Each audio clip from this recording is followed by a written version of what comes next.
I'm attempting to make $3,000 on DoorDash and Uber Eats just working part-time, and today is Saturday, January 13th, and we are just over $1,000, and we still need to make almost $2,000 for the rest of January because that's when the challenge ends, and that's why I'm out here on Saturday afternoon working, and yeah, I made $0 in this lunch shift. I was out here for like 40 minutes, and I was just sitting in the hotspot. DoorDash and Uber Eats and Grubhub all activated, and of course I was getting some orders, but I just did not want to start up my car and drive to get any of them. They were just so bad. So I guess I'm just coming home because I have something to do in like an hour anyway. And so I was like, I'm only going to get an hour and a half of delivering in, and half the time was spent just rejecting terrible orders. So we will be back out here for dinner, starting at around like hopefully like 4 o'clock, 4:30, and then we'll work for the rest of the night. So I guess I'll see you there. Welcome back to my car. Yes, it is the same day. I'm just wearing a hat now because my hair got all messed up,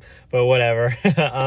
Yeah, we actually got started off with a really good order for this dinner shift right at 5 o'clock. It was for Dickie's Barbecue. This is a DoorDash order, and it was $12.50. And yeah, it was a catering order, and I'm sorry. I'm very sorry for those of you who are not in the large order program and don't get orders like this. I'm sure it's annoying to have to sit through a video with me explaining all my really high earnings. Like, I get that, but I appreciate you watching anyway.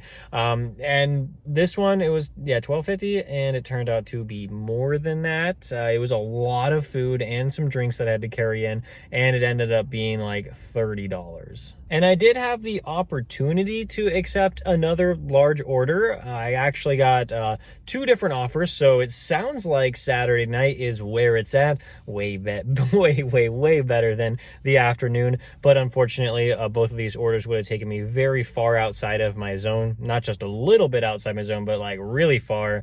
And so it just made no sense to take them. And they were only like $21. The other one was like 16, and this one that I did accept, it's I think it's going to be better than that $21 catering order because it was 18 for Uber Eats, and I am shopping for just 3 items at Walgreens, and so it shouldn't take me too long. And in all honesty, I probably shouldn't be talking to you. I should probably be shopping so I can get this one done faster. So I'll see you after. All right, that Walgreens order was relatively easy. All 3 of the items were healthcare products, but they were all in different aisles, so it took me like a few minutes longer than I would have hoped, but it was still in there. Like, it was like 5 to 7 minutes, so really a not big deal there. And I mean, it's $18, so even if it takes a few extra minutes, that's okay. And we got it dropped off. Apparently they left like a $10 tip for all that. That's sweet. And before I finished dropping that one off, Uber sent me another one for $10 for 5 guys. I mean, I just love this Boost Plus pay that I've had for I've had it a lot of nights during this challenge, which is so nice because that didn't used to happen. At least it didn't happen as often as I am getting it now. So that's pretty cool. The 5 guys, of course, they don't start making the fries until you actually get there and tell them that you're waiting for an order. And I don't appreciate that. I mean, I'm sure the customers like it because I get fresh fries every time. But for me, I'm just like, the order was completely ready. I just had to wait an extra 5 minutes for them to make the fries. Whatever, it's over $10, and it was only like 0.7 miles for the store to the customer, so always really nice. I think it took me like 2 minutes to drive there. And then we finished that one, and I don't believe I was sent an order before I dropped that one off, but this one happened like really soon after I was done with that 5 guys order. I got one for ATL wings, and for $13, yeah, I'm gonna do something for 5 miles. This store, I've been there a couple times, and I feel like it's been fine every time, but there were a lot of people in that store, so I ended up waiting around like almost 10 minutes for that one, so not great, especially during peak dinner time. It's cutting into my earnings a little bit. I would rather it just be ready, move on with my day to get more deliveries done. But like I've said with multiple deliveries in a row, hey, it's $13. So what are you gonna do? Of course, I'm going to keep that one. I'm not gonna unassign it and try to hope for something better. Definitely gonna take that. And then we were driving away from the hotspot that we just dropped off right near. One of the reasons why I took that $13 order was to be right near a hotspot at the end of it, and it wasn't really getting anything good. So I started driving away to some areas that I like a little bit better, and turns out I just hopped on the freeway, and then they're like, nope, you're coming right back because we got a DoorDash order, a large order for like $15 it was, for like 6.5 miles. I actually wanted to accept, well, the Uber order came in first and it was $11 for like 8 miles. It came in first and it was dropping me in a really good area. So I'm like, actually, I kind of like that. And then DoorDash notification came in and I was like, yeah, I'm going to take that one. And so another like 7-minute wait in that restaurant, and we got it dropped off outside of our DoorDash zone, which we don't love, but it's okay. We got $27, so it was worth it. And we drove back to the same hotspot as that last DoorDash order, and we're now picking up a, what is it, like $13 for Kona Grill? So yeah, pretty cool. I'm gonna take this one. That Kona Grill order was a little bit interesting. So I walk in, store is just packed. It is crazy in there. People at every single table, people waiting to get in. So yeah, it was just, it was a lot, but the to-go station only had one person in front of me, so cool. And it took a while for that person to clear out of the way, get their food and leave.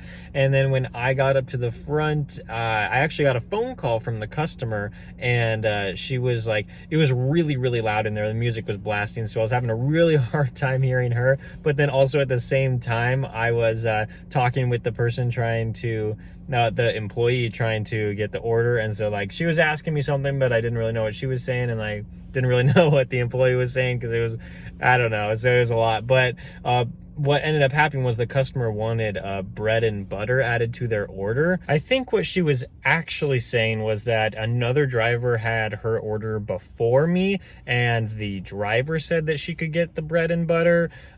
It was all kind of confusing to me, but basically the restaurant told me was bread and butter costs extra, and even if I did pay out for it out of my own pocket, it would still be like 20 to 30 minutes before I actually got that side. And so I was like, yeah, I'm not gonna do that. And so I had to contact the customer and explain the whole situation. Anyway, I've probably been talking about this order for too long, but let's just cut to the exciting part where I found out I was tipped $2 extra in cash.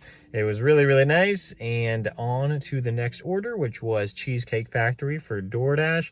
Mileage kind of high on this one. I wanted to kind of stay around the hotspot for a little bit, but I just had to drive all the way to deliver this $13 order. I mean, they tipped $10 and they didn't really order a whole lot of food, just like one cheesecake and one other main dish. So, I mean, yeah, I'll definitely take that, but I did have to drive all the way back to the hotspot, and that is where I picked up a Chick-fil-A order after waiting about 5 minutes for $12, and yeah, that's pretty good distance too. And I knew that I probably was not going to get anything, but I decided to drive back to the hotspot anyway. But that did not happen. So we made like $70 on DoorDash today, and only 7 of those dollars were DoorDash base pay. So under 10% of my earnings from base pay, and the rest on customer tips. Okay, all right.